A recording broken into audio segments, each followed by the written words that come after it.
Your next line is floor. Yeah, I read the comments. Real original, guys. Look, it's possible to like JoJo's Bizarre Adventure and My Hero Academia. So don't sweat it, My Hero Academia fans. You can sit with us, because today we're stabbing your favorite My Hero characters with stand arrows. Last time I gave My Hero Academia characters JoJo stands, people in the comments were like, Bakugo's stand is Killer Queen. Bakugo should have had Killer Queen. Why isn't Bakugo's stand Killer Queen? Good grief. The point of this video isn't to give My Hero characters stands that already exist. It's to create entirely new stands that we haven't seen before. And they don't have to be good. Yeah, they can be awful.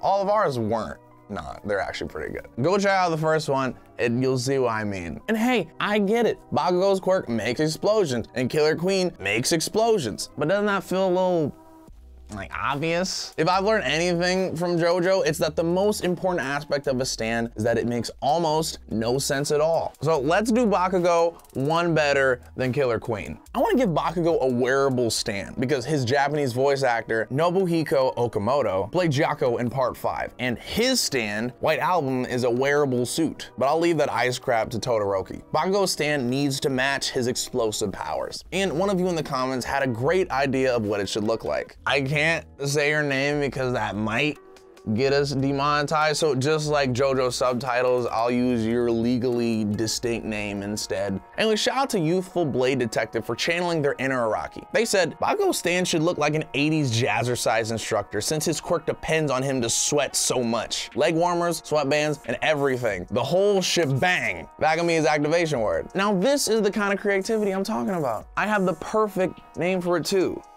Maniac. I do want to make one adjustment though. Instead of shebang, let's have Bakugo's activation word be shine.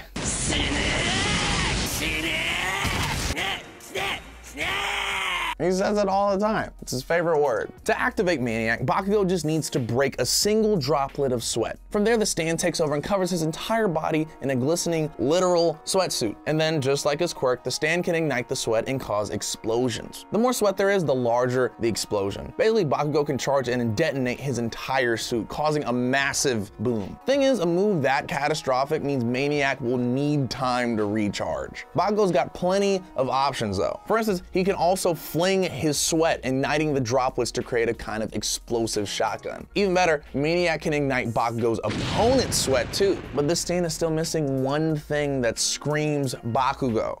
A special move. White Album has gently weeps, and Bakugo himself has all kinds of flashy maneuvers like howitzer impact and AP shot. So Maniac's flashy move can't be anything other than flash dance. If you're a Dragon Ball fan, think of this as a cross between solar flare and the after image technique. Basically, Bakugo propels himself in a circle around his opponent while hitting them with blinding flashes at the same time. Even if they aren't blinded, Bakugo will be moving so fast that all they'll see is an entire exercise class worth of Bakugos, circling them and screaming die. But like with most stands, looking at you, Requiem stands, Maniac has a weakness, and it's not all that elaborate. If Bakugo sweats too much, he'll get dehydrated and stop producing sweat. Yeah, still a pretty strong stand considering he can fix Maniac's biggest weakness with Gatorade. Next up, I'm going in the complete opposite direction. Instead of sweating to activate this stand, all the user has to do is take a nap.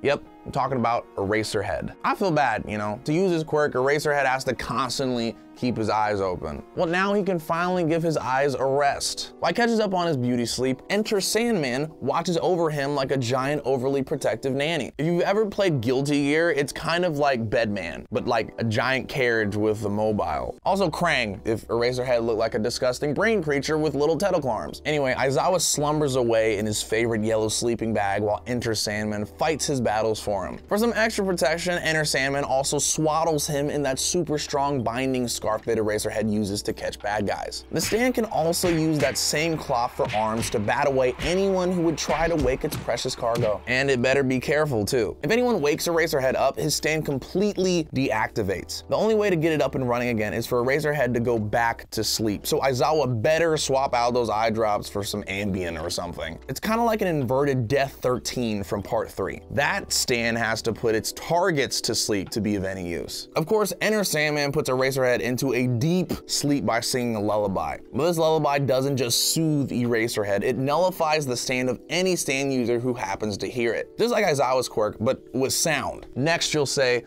oh, just make a lot of noise and cover your ears to drown out the lullaby. Thing is, it's not that simple. Have you ever made too much noise at the library? Yeah, me neither, I don't go to the library. But we're all familiar with the classic trope of the shushing librarian. That's Enter Sandman in a nutshell. This thing won't let anyone wake dear Eraserhead up. So not only does it nullify other stands, it nullifies other sounds too. Really, the only way to stop this thing is to attack Eraserhead directly. His face is exposed while he's in his sleeping bag. You can't use your stando power, but you could at least try to outmaneuver Enter Sandman with a well-coordinated team attack. While Eraserhead is off dreaming of cats and present Mike, Tomura Shigaraki's stand is more like something out of a nightmare. Or maybe a wet dream if you're Yoshikage Akira. We all know how devastating Shigaraki's quirk Decay can be. So I gotta talk about the hands. They have nothing to do with this quirk, but they're there just to be creepy. Well, I think it's finally time for them to see some action as Shigaraki stand 9-inch nails. Shigaraki sends 9 hands out to grab and claw at anything, or anyone, he wants them to. They can crawl on the ground like Thing from the Addams Family, or break into a 2-leg sprint like everyone's favorite video game character, Glover. Yeah, you remember Glover. Yeah? Either way, you don't want these things to touch you. It's bad enough that they're disgusting, dead hands with long, sharp nails. Getting scratched by one of these things wouldn't be fun, but if one grabs a hold of you, you start to decay, just like with Shigaraki's quirk. You know how Shigaraki needs to grab something with all 5 fingers to disintegrate it? 9-inch nails works in a similar way. See, one hand will cause a slow decay, but the process gets faster with every hand that grabs on. Since 9-inch nails is a colony stand, Shigaraki can divvy up the workload depending on what he needs to destroy and how quickly. He can slowly decay 9 different targets or just have the hands gang up on one. If all 9 hands grab at once, then poof, Mr. All for One. I don't feel so good.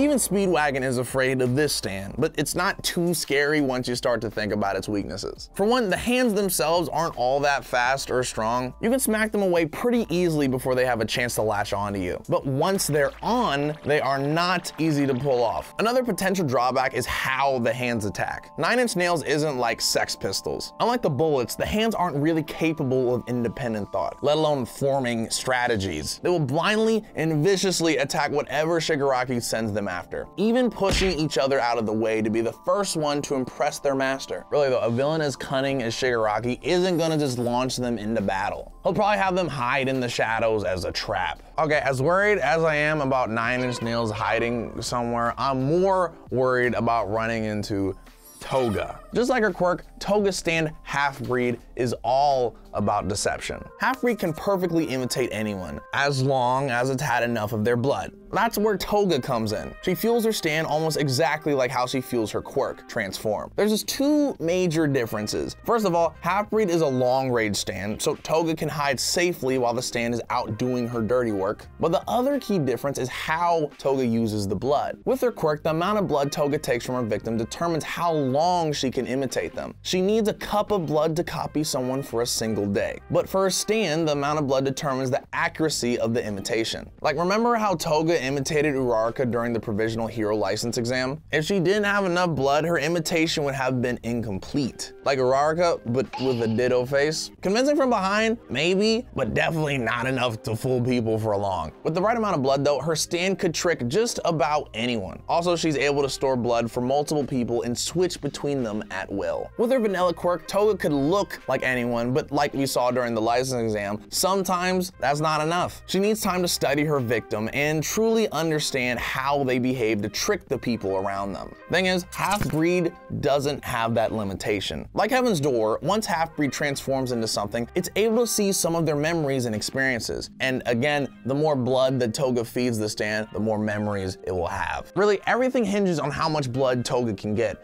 and that's the biggest limitation for her stand and her quirk. Let's say HALFBREED needs a cup of blood to perfectly replicate someone.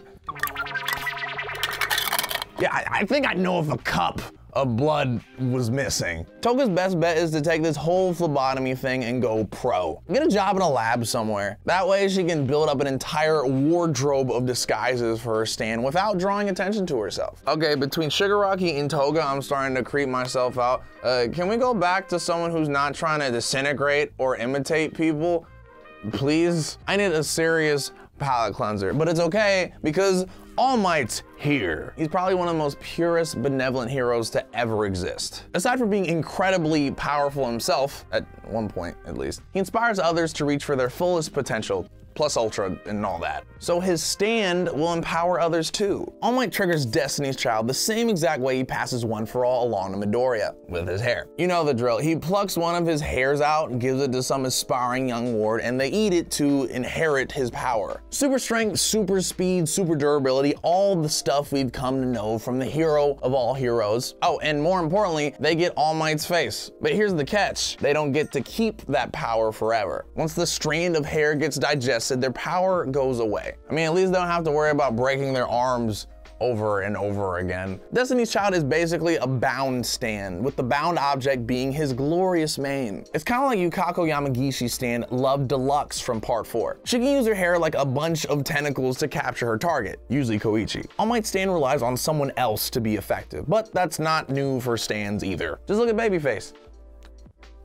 On second thought, don't. It's disgusting. Eating hair doesn't sound that great either, but to get top tier superpowers, I might think about it. The thing is, All Might can only have one ward at a time. So even though he's got thousands of hairs, he can't create a massive army of justice. Also, every time he pulls one of his hairs out, it won't grow back. So even though he's got a full head of hair now, he better watch himself or he's gonna start looking like Saitama. If he wants someone to use his stand for an extended period, he has to feed them a steady supply of his hair. Still, Deku was a good pick, so we can trust All Might to only use his stand on someone who'll make the most of his power. If you can think of any more My Hero stand ideas, I'm all ears. You know how many possibilities there are? I don't know. How many breads have you eaten in your life? It's a JoJo reference. In the last video, Oni Meta-chan had an awesome stand idea for Mineta. Mineta's quirk Pop-Off is already pretty handy. Those sticky purple balls have all kinds of uses. But his stand, Rockwell, would take it a step further. Those little orbs would grow eyes and allow Mineta to use them like biological security cameras. Ugh, I mean, it's a perfectly gross power for him.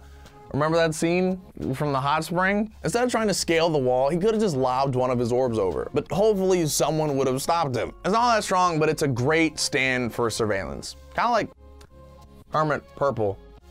Kind of an odd coincidence. Unfortunately, or fortunately, Mineta can't just have eyes anywhere at all times. He can only use 2 of his eyes at a time, including the ones in his head. So he'll basically have to bind himself for long-range scouting. He'd be like a pervier version of Nidal from part 3, the blind guy in the desert. Anyways, thanks a ton to Oni Meta-chan for the idea. I want to see way more out there ideas in the comments from you guys. We'd love to shout you out in the next video.